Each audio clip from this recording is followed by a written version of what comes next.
sa buong DPWH. Good morning po. Ang unang tanong ko lang po, yung pag nag-identify ng projects ang DPWH, minsan meron kaming mga minumungkahi na mga projects na kailangan ng mga constituents namin. Laging naibabato sa akin yung limit daw.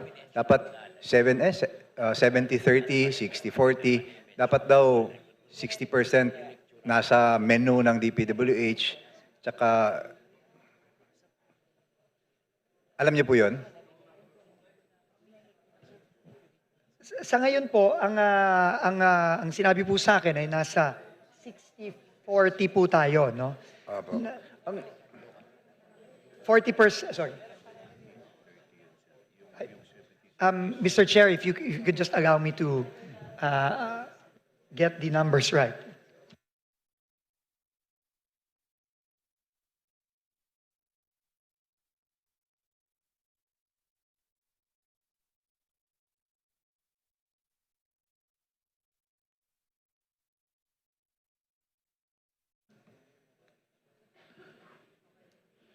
Mr. Secretary, can I? Ay, opo. Yeah. Yeah, Mr. Chair, sorry po. Actually, the 4060 Honorable, this is an agreement between us and DPWH that the 40% of our NAP or National Expenditure Program will be identified by the House of or the RDC through RDC through their RBP or Regional Budget Proposal, and then it will be deliberated in the PDC's Provincial Development Council. And these are all projects that concerns local projects or local concerns.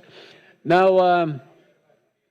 while the 60% are the core program of the Department of Public Works and Highways. Core programs means the PAPs or the program activities and projects are the main mandate of the Department of Public Works and Highways. That is national roads, bridges, and flood control. But flood control is now canceled, so yun lang ang atin. Yung 40% ay mga local concern. But this should pass through the regional office through their RBPs. Opo, tama po si Kong Momo po. Yun din po ang pagkakapag-iwanag sa akin ngayon. 40% is essentially locally proposed projects, meaning at the district levels. And then 60% are the core projects of DPWH. Ang gusto ko lang pong kasi if you go to my district, tingnan niyo yung National Highway, talagang okay, maganda. Puting-puti, pag tinignan mo sa taas. Pag tinignan mo yung papasok, wala halos eh. Ang ano ko lang is, I understand may ganung agreement. Pero hindi siguro applicable sa mga mahihirap masyadong distrito yon. Kasi number one, we spend billions every year sa National Highway. And magkano naman yung ginagamit natin para sa mga kalsadang gamit ng mga magsasaka natin? Di ba po? Kaya minsan nagmumungkahi ako na baka pwede namang maging reasonable naman tayo, maging makatao naman tayo, because we cannot be blind to the sufferings of our people na nangangailangan, example, ng farm-to-market roads. Kasi I invite you to go to my district, mag-aerial reconnaissance tayo, makikita nyo, puting-puti ang highway. Tapos ang papasok, wala halos. Tapos ang mga nire-request namin, ako nalungkot nga ako nung sinabing pati yung mga seawall, bawal na kasi meron na, kasi coastal kasi kami na distrito. Marami kaming mga barangay na matagal na nakikiusap na sana yung seawall nila matrabaho kasi lagi silang binabaha.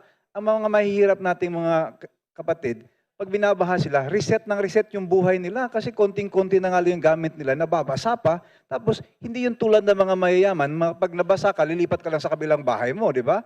Yung iba, so, ngayon wala na yung seawall. Sana po, next year, pwede na yung mga kailangan.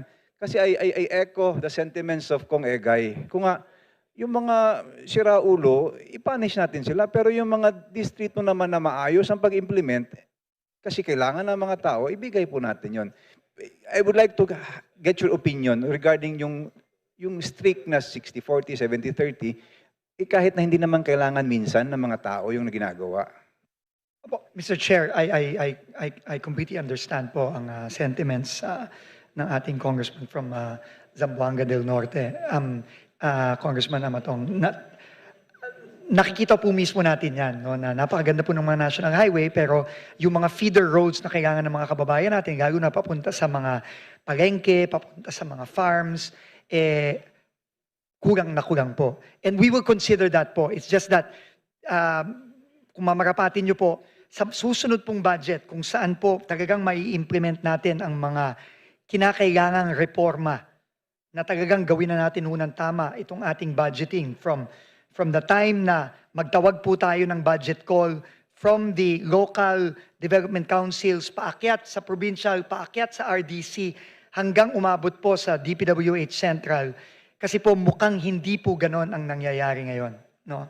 At sana po, kung mamarapatin nyo, sa susunod pong budget process, no, sa susunod na taon, magtulungan po tayo na ganun na po ang gawin natin. Para yung po talagang mga nangangailangan ng mga kalye, lalo na sa mga lugar na who need it the most, talagang mabibigyan po ng budget na kailangan nila. Mr. Chair, we understand what you're doing and we appreciate it. At saka naiintindihan din natin na may growing pains talaga itong changes na gusto natin. In fact, nakita ko yung wisdom nung pag-slash ng budget eh. Kasi, syempre, hemorrhage na tayo eh, di tigil na muna natin. Pero sana lang po it takes just this year lang, sana next year yung mga kailangan natin, pag naitama natin yung mga proseso, yung mga kailangan natin, mag-reflect na talaga doon. Tsaka very important po yung sinasabi kong, yung kinakailangan.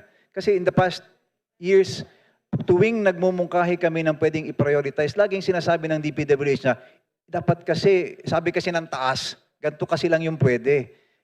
Samantalang yung pera naman po natin, hindi naman pag-aari ng DPWH, iba po, o kung sinong politiko, sa mga tao naman yun. Ang sa amin lang pakiusap, sana yung kinakailangan talaga ng mga tao. And I believe, even if you ask on the ground, lagi ako umiikot sa distrito namin, I know what we need. But sometimes when I ask for DPWH to prioritize, hindi na pa-prioritize. Sino bang sinisilbihan natin? Ang DPWH o ang tao?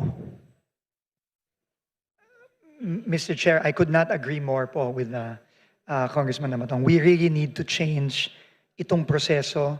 We need to put in the safeguards to ensure na itong mga budget talagang reflective of the real needs of the people on the ground and the districts. No? At unfortunately, mukha pong hindi ganon ang nangyayari itong mga nakaraan.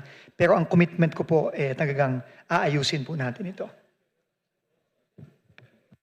Mr. Chair, on behalf of my constituents in my district, we have 100% full support sa ginagawa nyo.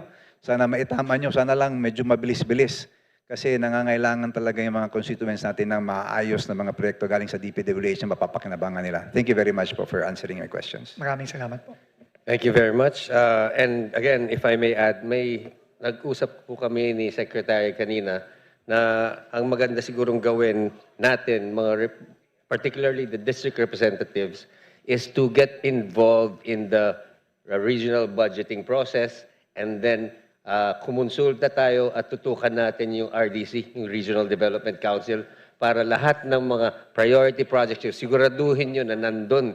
Although hindi man ma-accommodate lahat, pero at least from that process, madali ng pulutin ni Secretary from the Regional Development Council. So please involve yourselves, especially this next budget process, involve yourselves in the development of that budget through the RDCs. Thank you. So now we go back to the minority and the chair.